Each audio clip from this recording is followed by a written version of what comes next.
Earlier, Marvin Harrison Jr., the Offensive Player of the Year.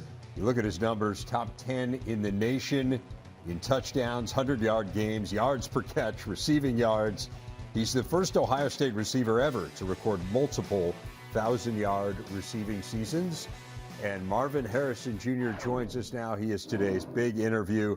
Marvin, congratulations. It's the second straight year you've won the Receiver of the Year, but you obviously had the Offensive Player of the Year to it as well this year. What does it mean to add that award? It means a lot. I couldn't do it without my teammates and my coaches helping me along the way. It's a collective effort, not just me out there, on the football field. So I couldn't do it without my teammates. You were the preseason conference Offensive Player of the Year, and then you follow through and you actually win the award. Did you feel pressure at all? I mean, in the preseason when people are expecting like anything less than this is somehow falling short of expectations?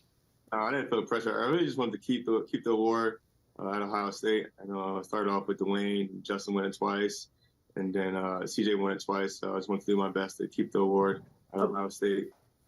I want to ask you the question that I think everyone in America wants to know the answer to, and that is this. How do you feel about the nickname Maserati Marv? I like it. I don't mind it at all. I don't mind it. All right. Did you have another nickname? Like, do the guys on the team call you something different? I got a lot of nicknames. Usually it all ends with Marv, though. So Marv's just the overall nickname that I got. And then whatever you want to put in front of it, usually it's up to you. All right. Can you give us an example of any of the other ones? Ooh, I think CJ had Route Man Marv at one point when my freshman year. He got Route Man Marv, and then I got a lot of them, but that's the one I remember most is CJ giving me that one. Okay. All right. I got to tell you, I mean, CJ's obviously, he has earned the right to give you a nickname, but Maserati Marv's pretty good. I mean, yeah, it's pretty good. You're a marked man every time you take the field. How does that feel? Like kind of the notion that everyone out there is gunning to stop you? Yeah, I mean, I just try to do my part, and any way that I can help the team be successful in the field, whether it's in the pass game or in the run game, or whatever I can do, just help the team. That's what I try to do. I don't really think about who's being covered by me or how many people, the safeties over top. I just try to do my part and whatever I can help the team win. Is there a mentality that goes along with that, Marv, kind of the notion of, hey, they're all gunning to get me and kind of I'm going to show them? No, not really. Like I said, just try to do the best I can help the team. Usually, like defense is 2 safety set. That means there's less hats in the box, and that allows the running backs a bit to run for more yards. So, and I just try to do my part. I do have to ask you about this past weekend. You're coming off the loss to Michigan, obviously. Kind of where are you mentally in terms of coming to grips with the fact that it didn't go well? Yeah, I mean, obviously it's disappointing. For a third year in a row to come up short against those guys. And obviously my biggest goal this year was to beat them and make it to the Big Ten championship. And unfortunately, it didn't happen. But we'll see what happens next year. What has Coach Day's message been to this team?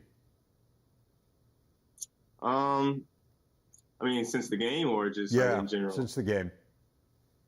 We haven't really talked to him too much. We just kind of watched the film yesterday and go over what we did wrong, what the mistakes were. We meet later on as a team and where we go from there. I think in a lot of ways, unfortunately, kind of the way our society is, the team's going to be largely defined by that game unless you manage to make it into the college football playoff. But what are you proudest of with this team, Marvin?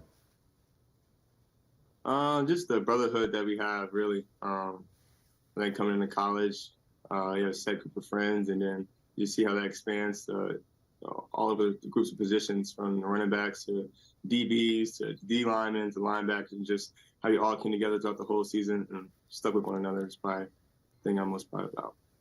So alert listeners in one of your earlier answers would have heard you refer to next year. Have you given thought to what next year will look like for you? Yeah, I'm not decided on anything just yet. I'm just taking one day at a time right now and see how the rest of this year plays out. What do you think that process will be? Really just starts with how the rest of this year plays out, and then give my family. We'll go from there. What are you looking forward to down the line here with this team as you head towards the postseason? Just sticking with one another, getting better during bowl prep. I always look forward to bowl practices. They're always super exciting. It kind of gives the spring ball vibe again, and you're not really game planning for a team just yet, but I definitely look forward to go out there competing against our defense, who's been great all year. All right, Marvin Harrison Jr., congratulations on all of your awards. Congratulations on a fabulous season. It is so much fun to watch you compete week in and week out. Thank you very much. Appreciate you having me.